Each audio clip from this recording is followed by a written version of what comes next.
자, 바로 이제 반도체가 나오는데 코스피에서 외국인의 순매수 금액 상위를 보면 지난주 금요일에도 이렇게 삼성전자와 하이닉스에 대해서 1200억 정도 순매수가 들어왔습니다. 그래서 1000억 정도 샀는데 대부분 반도체 샀다라고 보시면 되겠죠. 그래서 삼성전자 하이닉스 쪽은 여전히 조금 사는 그런 모습입니다. 삼성전자 3분기 실적이 부진하게 나왔음에도 불구하고 외국인들이 샀다. 요거는 좀 의미가 있다라고 볼 수 있을 것 같네요. 그래서 이 부분 한번 보고 그 다음 또 방어를 잘 해주는 것 중에 하나가 시총 2위 종목인 LG에너지 솔루션입니다.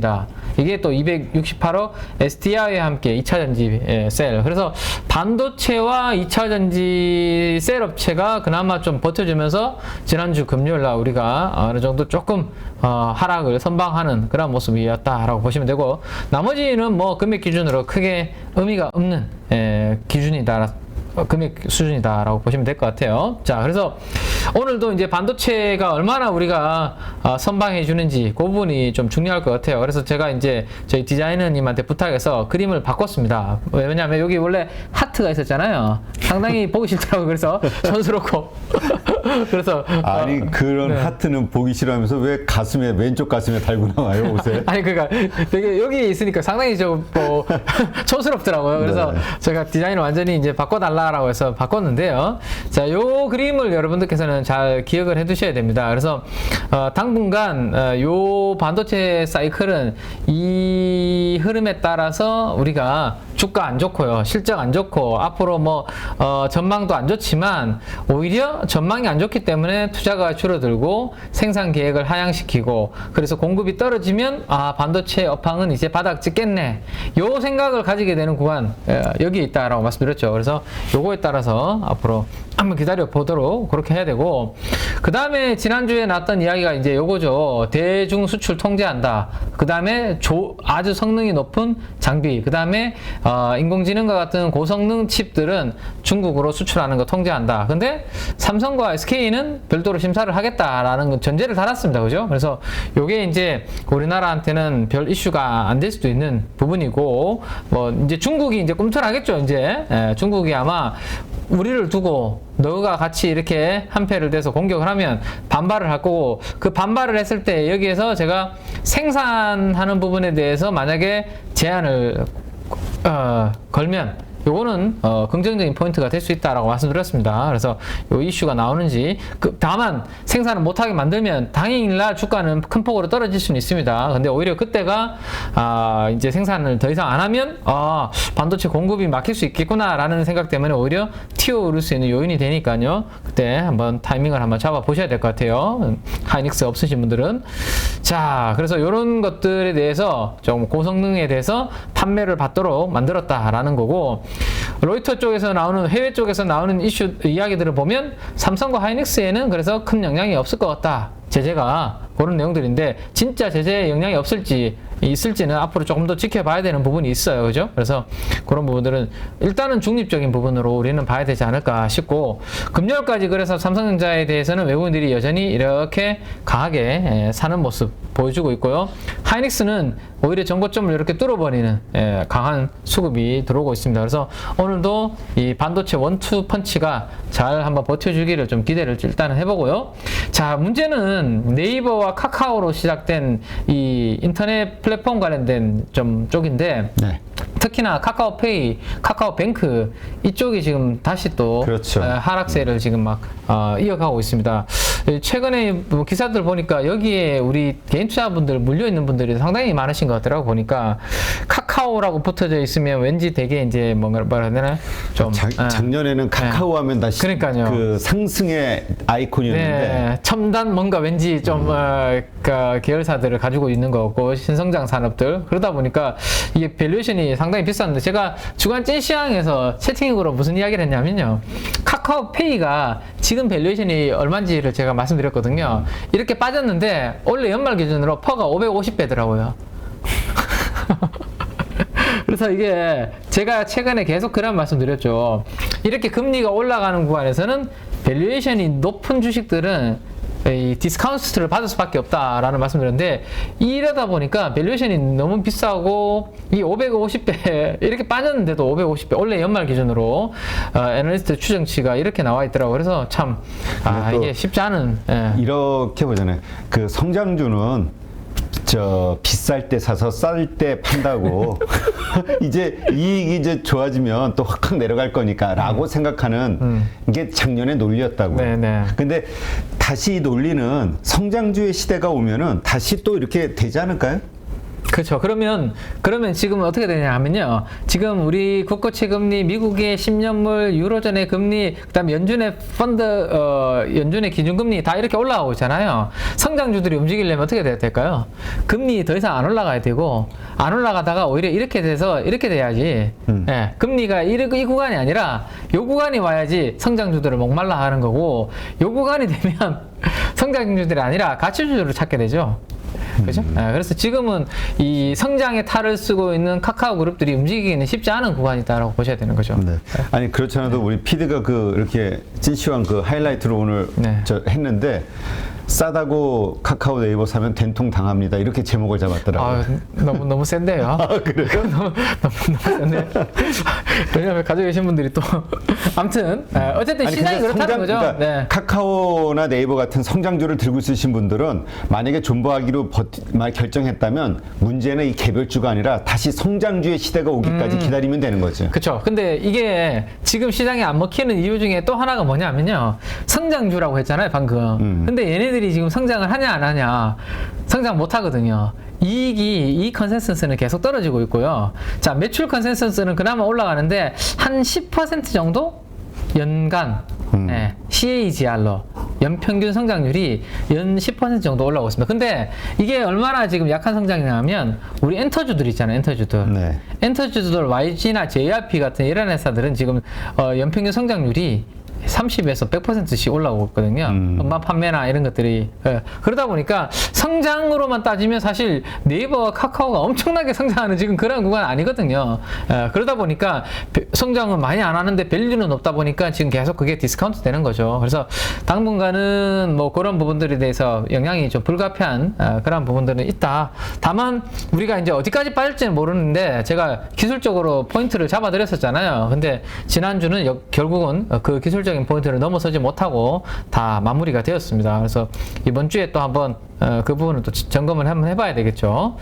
자, 그 다음 한번 보시면 외국인들은 지금 방금 말씀드렸던 그나마 엔터가 오히려 성장이 더 잘 나온다라는 말씀드렸는데 JYP 엔터 같은 종목들은 좀 들어오는 모습이고 와 지금 일본 쪽으로 여행이 장난이 아닌 걸로 숫자가 나오더라고요. 일본 현지의 뭐 인터뷰도 봤는데 일본에 이제 관광객들이 엄청 많이 또 엔저도 있고 하니까 들어오고 있는데 카지노 쪽이 그나마 최근에 조금 우리나라도 뭐 괜찮은 분위기였는데 오늘 새벽에는 중국 쪽에 또 코로나 재봉쇄 뭐 이야기가 나오면서 오늘 카지노 관련주들이 미국에서 조금 또 하락을 했더라고요. 그래서 그런 부분들 정도 가볍게 한번 보시면 될 것 같고 그 다음에 이제 2차전지 관련주들이 또 일부 종목들이 금요일날 이렇게 순매도 상위에 좀 들어가 있다 정도까지만 보면 될 것 같습니다. 자, 이 정도로 보시고 기관들 상호펀드 쪽으로 빨리 한번 넘어가 보면요. 네. 자, 이수페타시스라는 종목이 여기 일단 눈에 보이시죠? 자, 우리 지난주 수요일 정도에 아마 이야기를 나눴던 것 같아요. 제가 심택이 분기에 1,000억을 버는데 그죠? 그래서 못해도 이제 3천억과 4천억을 버는데 지금 시가총액이 얼마다라고 말씀드렸죠? 1조가 안 한다라는 말씀드렸었거든요. 그래서 PER이 몇 배? 3배 정도에 있다. 라는 이야기 드렸죠. 그래서 낙폭과대들이 움직일 때 심택이라든지 대덕전자 이러한 반도체 기판 관련주들도 움직일 수 있는 그러한 수준까지 좀 빠져 있다. 라고 말씀드렸습니다. 거기에다가 여기에는 뭐가 반영이 이제는 전혀 안 돼 있는 밸류다? DDR5에 대한 기대치는 이제 거의 없다라고 봐야죠. DDR5가 반영이 돼 있다면 퍼 3배 정도 수준에 있는 밸류에이션은 아니겠죠. 그래서 이런 기대치는 거의 빠져 있고. 근데 이번에 3분기 실적도 한 1,200억에서 1,300억 정도 벌써 이야기가 나오더라고요. 나쁘지 않은 숫자거든요. 심태. 그래서 이런 것들이 먼저 움직였고, 지난주 금요일은 기관들이 어디까지 샀냐 하면 이 스페타시스까지도 수급이 좀 들어오는 종목입니다. 이들 종목들이 원래 상반기가 이 반도체 기판 관련된 기업들의 이 이익은 피크아웃 아니겠어라는 것 때문에 다 먼저 빠졌잖아요. 그 다음에 뭐 대만이나 일본에 관련된 기업들이 이제 기판 관련주들도 안 좋은 보고서들이 나왔고, 주가는 고점 대비해서 30% 이상씩 다 빠져 있습니다. 근데 이 이스페타시스는 그러면 심탱하고 대덕전자하고 다르게 뭘 하는 거냐? 통신사 쪽으로, 데이터 센터 쪽으로, 그죠? 데이터 센터 쪽으로 고성능, 고다층 기판인 MLB, 멀티 레이어 보드라는 MLB 기판이 많고 이쪽으로 매출을 많이 하고 있죠. 그래서 북미의 서버향, 그 다음에 통신 장비 쪽, 쪽으로 투자 기대감이 거의 없는 정도 수준까지 지금 주가는 좀 빠져 있다라고 보시면 될 것 같아요. 그래서 앞으로 통신 장비 쪽의 투자, 중국과 미국을 중심으로 인프라 투자가 조금 증가하면 여기가 거의 이 인스페타시스도 많이 빠져 있는 여기가 좀 바닥권이지 않을까, 저평가 수준 아닌가 싶어서 이제 아마 기관들은 좀 수급이 좀 들어왔다라고 한번 보시면 될 것 같습니다. 자, 그 다음에 심텍도 또 주말에 또 추가적으로 더 들어오는 모습이고, 대덕전자. 그래서 반도체 기판 쪽으로 전반적으로 납포 가대 업종으로 좀 수급이 좀 들어오는 흐름으로 일단 기간 전체로 한번 보시면 될 것 같고, 자, 상호펀드를 한번 볼까요? 상호펀드. 그렇죠. 우린 사모가 중요해요. 네, 상호펀드를 한번 보면 아스플로, 한미글로벌, 인텍플러스, 지오 엘리멘트 이런 종목들이 있는데요. 이런 것들은 제가 자료를 다 가져왔으니까 이걸 가지고 바로 말씀을 드리겠습니다. 왜냐하면 이게 하루로만 봐도 저렇고 주간 단위로도 봐도 이런 종목들의 수급이 다 들어왔거든요. 그래서 요건 자료 가지고 한번 말씀드릴게요. 자, 일단 한미글로벌은 지난번에도 우리 계속 공부를 했던 종목입니다. 초창기부터, 그죠? 이거 네옴시티가 동계아시안게임 개최지로 선정됐다라는 거 말씀드렸고, 지난번에 우리가 요 양봉이 났을 때 그 개장 전 방송에서 말씀드렸고, 요 양봉 깨지 않으면 한미글로벌은 다시 전고점을 돌파하는 그런 그림이 될 수 있다. 왜냐하면 재료가 지금 거의 임박을 했잖아요. 11월이잖아요. 그죠? MBS의 방안이 11월이니까 지금 시장에서 이 불확실성이 워낙 큰 구간에서 가장 재료가 명확한 재료가 이 네옴시티 재료죠. 그러다 보니까 지금 꼿꼿하게 살아있고, 이쪽 테마가 그나마 11월까지 그나마 빈산만 올 때까지는 유지되지 않겠나라는 말씀. 그래서 요 시가 깨지 않으면 뭐 괜찮다라는 말씀드렸는데, 양봉이 고점에서 더 큰 양봉이 만들어졌죠. 그러면 이 양봉의 시가를 이제 기준으로 잡으시면 됩니다. 요거 깨지 않으면 당분간 한미글로벌은 이 네옴시티 관련된 주도주로서 보유를 하자라고 말씀드리면 될 것 같아요. 그래서 상업펀드를 중심으로 한미글로벌은 수급이 지금 강하게 들어오고 있다라고 보시면 되고요. 이 관련주들 밸류에이션을 보시면 되는데, 그 중에서도 유일하게 애널리스트 추정치가 있는 기업이 한미글로벌입니다. 그래서 제일 편안하게 하시려면 결국에는 이 한미글로벌, 과거에 레퍼런스도 사우디하고 사우디 국영기업과 한 부분이 있기 때문에 이번에도 가장 수혜를 시장에서는 예상을 하고 있다라고 보시면 될 것 같습니다. 네. 자, 그 다음에 지오 엘리먼트라는 회사의 이제 수급이 상호펀드가 이렇게 강하게 들어왔죠. 이렇게 강하게 들어왔고, 투신도 같이 들어왔고요. 그래서 기관과 외국인들이 지난주 금요일 날 동시에 들어왔습니다. 그래서 일단 수급은 아주 강하게 들어왔다. 개인들이 다 팔았고.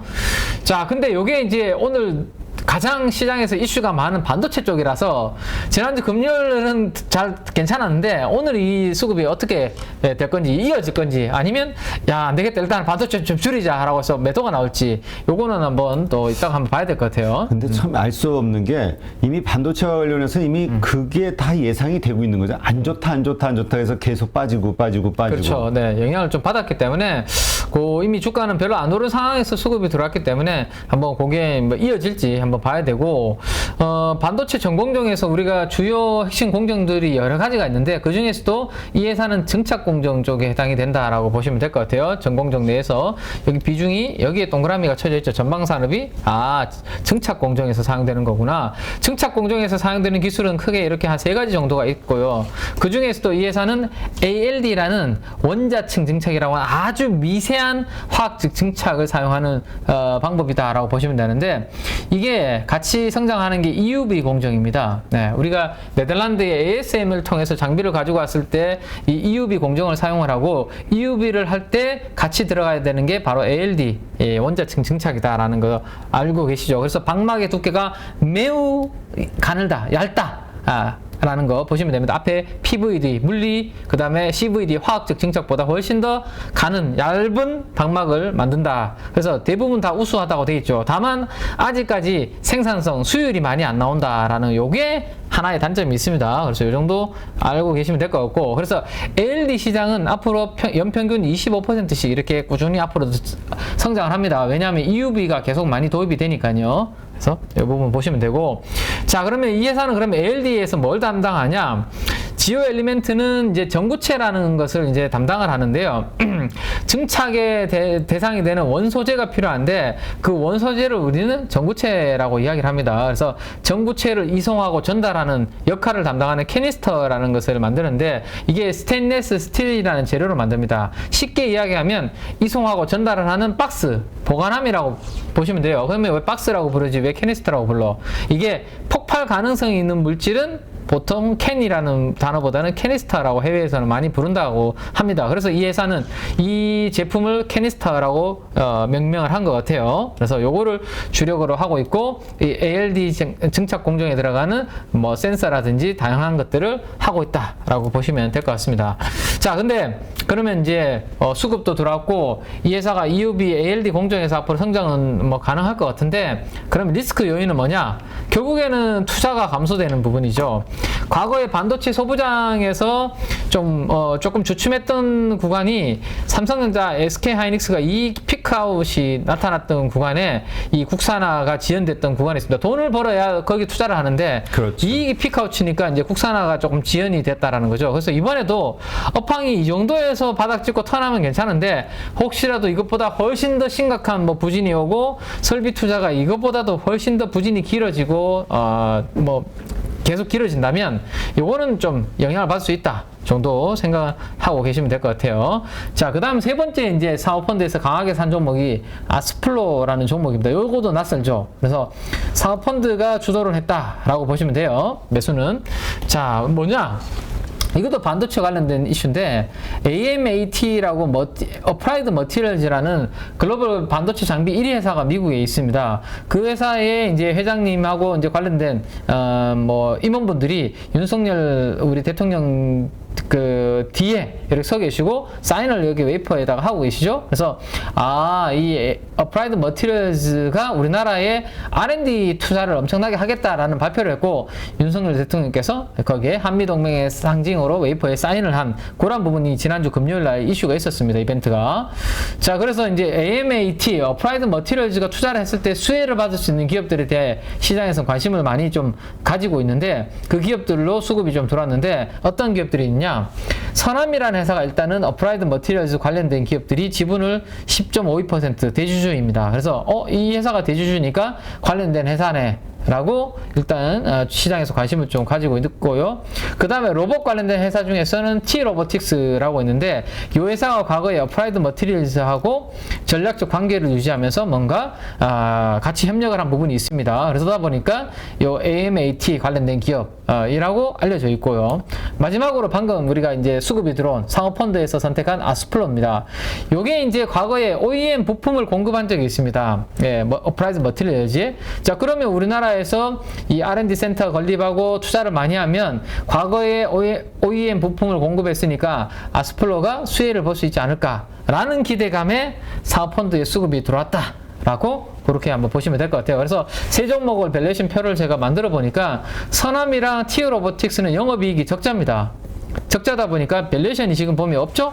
예, 평가할 수가 없잖아, 그죠? 그래서 어플라이드 머티리얼즈 관련주 중에서는 밸류에이션을 이렇게 해볼 수 있는 기업은 아스플로밖에 없더라고요. 그래서 사모펀드도 아스플로를 일단은 선택을 한 게 아닌가 정도. 그래서 어플라이드 머티리얼즈 관련된 테마가 혹시나 시장에서 조금 생생하게 움직인다 그러면 이렇게 한번 관심을 보시면 될 것 같습니다. 그래서 이 정도가 사모펀드 관련주라고 한번 보시면 될 것 같고, 하나 더 이제 또 말씀을 드리면, 최근에 그나마 이제 IT 관련된 종목들이 바닥에서 조금 움직이고 있는데, 일단은 공부 차원에서 여러분들 많이 빠진 종목들이 이런 이슈로 빠졌고 요런 걸로 기관들이 최근에 들어오고 있는구나 정도 참고하시면 될 것 같아요. 자, 인텍플러스 아까 사모펀드 수급에서 강하게 들어온 상위 종목에 이 인텍플러스도 들어와 있었거든요. 자, 근데 이 종목도 보시면 주가가 얼마 정도 있었죠? 한 3만 원 정도 있었지 않나요? 그죠? 올 연초만 하더라도 33,000원이었습니다. 근데 최근에 13,000원까지 갔다가 이제 15,000원 왔으니까 이것도 거의 반토막 났죠. 연초 이후에. 그래서 주가가 많이 하락을 했고 7월달 이후로도 지금 많이 좀 하락을 했는데 이 회사는 반도체 후공정 쪽에 외관 검사 장비 하는 기업이라고 보시면 돼요. 예, 검사 장비, 예, 외관 검사 장비를 하는 기업입니다. 그래서 지난 여름부터 이제 캐파 증설을 많이 했고 그 캐파 증설이 완료가 되면 내년도 정도가 되면 캐파가 2배 정도 증가한다 라고 보시면 됩니다. 한 2천억 가까이 된다라고 보시면 돼요. 그 캐파가. 그래서 심텍, 이스페타시스 조금 전에 우리 이야기했던 기업들 있죠. PCB 관련된 기업들. 그 회사들이 뭔가 제품을 만들면 이게 제대로 돼 있는지 안 돼 있는지를 검사해주는 그러한 PCB 외관 검사 장비라고 보시면 됩니다. 그러니까 그쪽 업황 좋으니까 증설을 했고 그쪽에서 이제 숫자를 한번 성장을 기대해 볼 수 있는 그러한 부분들이 앞으로 기대한다 라고 보시면 될 것 같아요. 자, 근데 이 PCB를 보고 사면 사실 이제 앞에 심텍이나 대덕전자, 이스페타시스 그런 기업들을 사면 되지 굳이 그런 기업들을 외관을 검사해주는 장비 회사를 살 필요는 없거든요. 왜냐하면 검사 많이 하면 많이 할수록 걔네들은 좋아지지만 얘는 이제 장비 딱 투자해놓으면 별로 크게 달라지는 거 없으니까. 예. 근데 그러면 이 회사는 뭘 보고 샀을까? 이 회사는 그 부분도 있지만 반도체 쪽도 있는데 2차전지 쪽 검사 장비도 있거든요. 2차전지 쪽 검사 장비 쪽을 보고 이것도 증설하니까 그쪽으로도 숫자가 앞으로 잘 나올 수 있겠네 라는 거 보고 아마 좀 들어오고 있는 게 아닌가. 그래서 반도체 후공정 외관 검사 장비도 있지만 2차전지 쪽에 검사 장비 쪽도 있으니 그쪽에서 모멘텀이 좀 괜찮아지면 인텍플러스도 고점 대비해서 낙폭 과대 종목으로 아마 좀 볼만한 종목이다. 그래서 지금 보시면 최근에 기관들이 매도보다는 매수 쪽으로 많이 잡히고 있죠. 누구나 1시간 안에 200개 종목에서 좋은 종목을 고를 수 있는 그런 능력을 배양할 수 있도록 제가 도와드리려고 그렇게 하고 있습니다.